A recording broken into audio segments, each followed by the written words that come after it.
All right, y'all, this episode is a little bit different because it is brought to you by We Got Food at the House. So I am going in here, I am seeing what we have, and I'm going to make something out of what I got. So far, I got that shaved steak. I had some naan that I'm going to use, some flatbread, non-flatbread. And let's see. So I decided I'm going to make some type of steak flatbread pizza. So I'm going to pull out this. I'm going to pull out that.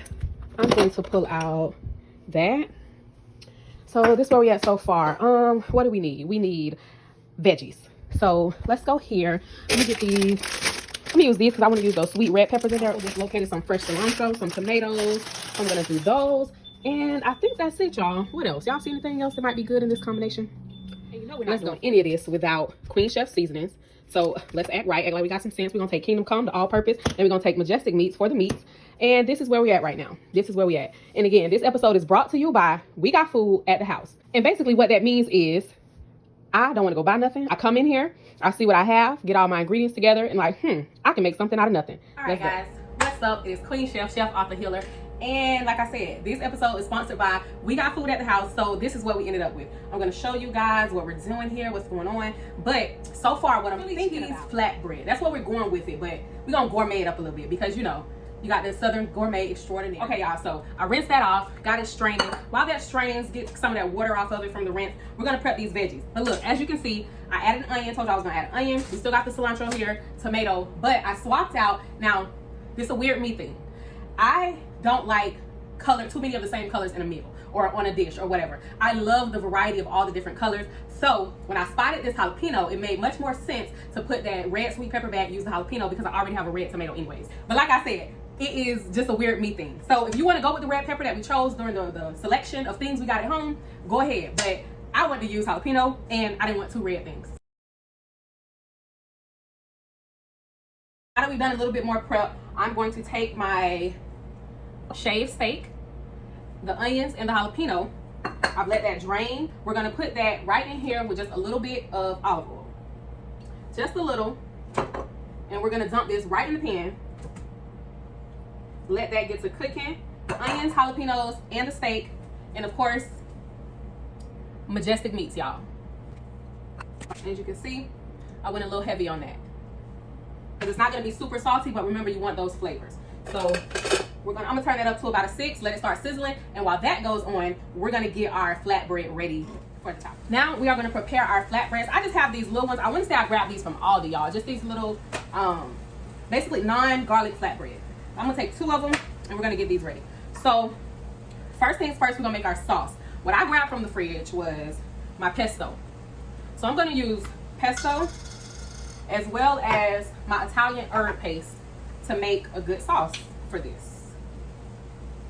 That's about a tablespoon. Guys, don't be afraid to do this. The more you mix things and try things and all of that, you will get like your kitchen, what I call your kitchen confidence. You'll get your kitchen confidence, your kitchen instincts will be on point. Like, don't be afraid to try things. Get in here and try stuff. Y'all see what I just did? I know that I pair flavors well, so since I know that's one of my strengths, I just came in like, okay, what's in here? What can we make? And so this is what we came up with. I'm calling it a Philly cheese flatbread, but not quite.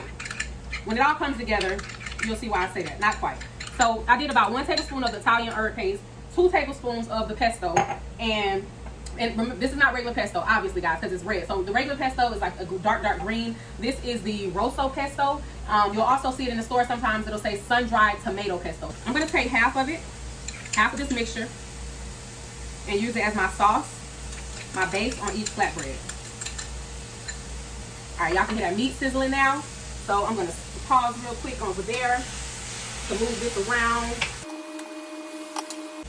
All right, back to these flatbreads. I'm going to spread my sauce, not all the way to the edge, because remember, we still have to put toppings and veggies and stuff on here, so I don't want it spilling over. Not all the way to the edge, just going to spread it out, leave about a ½ inch on the outside. Y'all want to know something that also helps me like come up with different flavors and stuff like that? I always tell people the struggle taught me how to cook, because it did, in a way. Like, I was the second oldest of 5 kids, and when that's you, and your mom figures out pretty early that you kind of know what you're doing in the kitchen, and you like to eat, so you know how to make things taste good, you get assigned that duty. And when I got assigned that duty, we were poor, you know, single mother of 5. Once she realized I knew what I was doing in there, I had a task. So whatever she brought home, it was like, it wasn't the best, it wasn't the name brand groceries, but I figured out how to make things taste well, and that's how I learned how to cook. Of course, my grandma taught me a few things like along the way over the years, a lot of pointers and stuff, but figuring out how to play with flavors and just make things taste good, That came from the struggle, y'all. Next, we're gonna go with our Italian mixed cheese. So I just have this regular Italian mixed cheese. This is what I'm gonna use directly over the sauce. Then we're gonna put our veggies. Meat is still sizzling good. I'm gonna go ahead and turn it off. So that's about a 1/4 cup in my hand. It's about a 1/4 of a cup that I'm putting on each flatbread. And guys, as some of y'all probably thinking, how the hell she know that? And over time, especially as you cook with me, because I like to talk and I like to explain and about that. Now, don't be getting upset. Don't be in my comments like, is this a cooking show or a talk show? We just want to know how this goes. It's a cooking talk show, okay? So I talk. I like to talk. I was definitely one of those that grew up with, she's really smart, really helpful, but talks too much on her report card, okay? That was me. I was her. So how I know, I learned over time. Like when I learned what a quarter cup of cheese looks like spread out. So here's your first tip in developing your kitchen instincts. When you want to learn how to eyeball things, I don't move it. Like if you notice, when I seasoned the meat, I didn't move it around. I stopped stirring when I got ready to season because I know what a tablespoon of something looks like spread out. If I'm moving the meat, even when it's still raw on a seasoned chicken, if you're not moving it, you can eyeball what it's supposed to look like. So you do it enough times with the measuring tools, then afterward, or later on down the line, you know that was about a tablespoon because this is the color it's supposed to be. This is what it's supposed to look like when it has a tablespoon of seasoning on it. So I know that's about a 1/4 cup of cheese on each one of these. So back to this steak. We're gonna it's cooking good. It is done. The bottom of the pan is actually browning and giving the meat some color.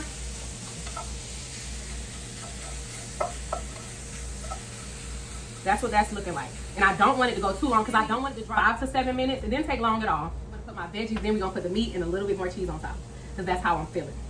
So I'm gonna go with the cilantro on top of the cheese.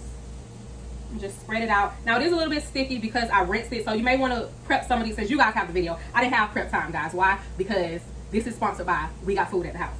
So since I didn't have prep time, I didn't have time to dry it back out and all that. But just spread it out. Spread it out evenly. I like cilantro, that's why I'm going a little heavy. But you know, do what you like. I'm gonna be honest. If I had arugula, I would have went with arugula over cilantro for my green herb. So if you have arugula, might want to do that. Or try it this way first, try arugula the next time. Now I'm going to put these tomato slices. As you guys saw in the prep part, I sliced them really thin. I don't want big, thick, chunky tomatoes. I sliced them really thin, and I'm just going to lay them on here.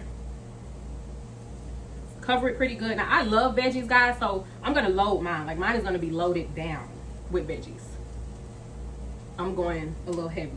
But if you want yours a little more spaced out, do what you like. Do what you like, as long as you get these flavors right. And you get your Queen Chef seasonings from bookqueenchef.com. The seasonings, the oils, and the infused honey is on there. All right. So that's how we're looking so far. That's where we at. Now, I'm going to go in with the Kingdom Come seasoning. And because Kingdom Come is really good on veggies and stuff like that. It's our all-purpose blend. That's the all-purpose one. And I'm just going to drizzle a little. And look at all those herbs. I like those. Even though we did our Italian herb paste, I love all those herbs and garlics and onions and stuff like that. So I'm going to go in with a little bit of that. And then guess what, y'all? I'm going to do more of the Parmesan now.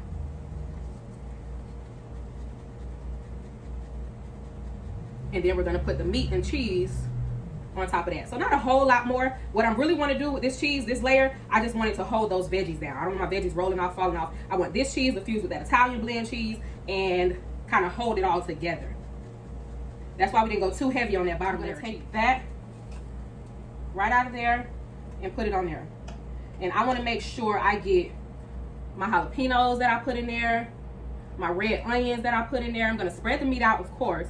Long story short, y'all, don't be afraid to get in here and try stuff. This is how you get, listen, if you are afraid, you are intimidated by cooking, intimidated by the kitchen, my channel is actually for you because you're going to build some kitchen confidence over here, okay? Working with me, watching me, you're going to build some kitchen confidence. That's what I like to do. Even in the cooking classes, I teach an in-home cooking course where I come to you and teach in person. That's available all over the United States. But let me just tell you, after you work with me, you get the confidence because one, I like to explain everything. And then I explain the things that are important, like what I'm doing and why I'm doing it, so you know and you understand what's going on. That way, when I'm no longer talking to you, you in your kitchen by yourself, you still confident about, you know, your skill, you're confident about what you can do. So, last little bit of cheese, just on top, just a little to make it pretty when it come out. So that's what we got, y'all. That is what we got. My Philly cheesesteak flatbread but we gourmeted it up a little bit, did the Queen Chef thing, did the Southern Gourmet thing, and now the oven is already was preheated to 350. I'm gonna put this in there. Everything is already cooked, but I want that everything kind of fused together. Maybe 10 to 12 minutes in the oven. I'm gonna set it for 10 and we'll be right back. Okay, y'all, timer just went off for 10 minutes, so we're gonna pull this thing out of here. And this is what we have after 10 minutes in the oven. I think we're good. I thought I was gonna need to go maybe another 5, but I think we're good. So I'm gonna let this cool off, and then I'm gonna come back and taste it, let y'all know what I think, what I would do differently, how it's working out. Y'all see what we're working with here. This is where we at. I'm gonna try it, and I'm gonna let you know what I would do differently, what I like about it. Let me just go ahead and get to it. So as you can see, it's really loaded. It's not like a regular flatbread with just a few toppings. It's really loaded. So you can go with less veggies and less meat if you want to. The flavor is all here. The flavor is all here.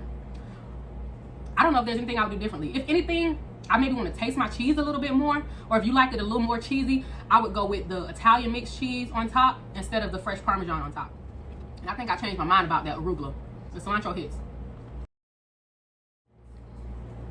It's good. I'm gonna post it. Y'all know that now because we already here. But it's good. Go get your Queen Chef flavors from bookqueenchef.com. Y'all make this and let me know how y'all feel about it. What would you do differently? After you make it, let me know. But I like it just like this. I just pulled some stuff out the fridge. We did this together, y'all, because this was sponsored by We Got Food at the House. Queen Chef out.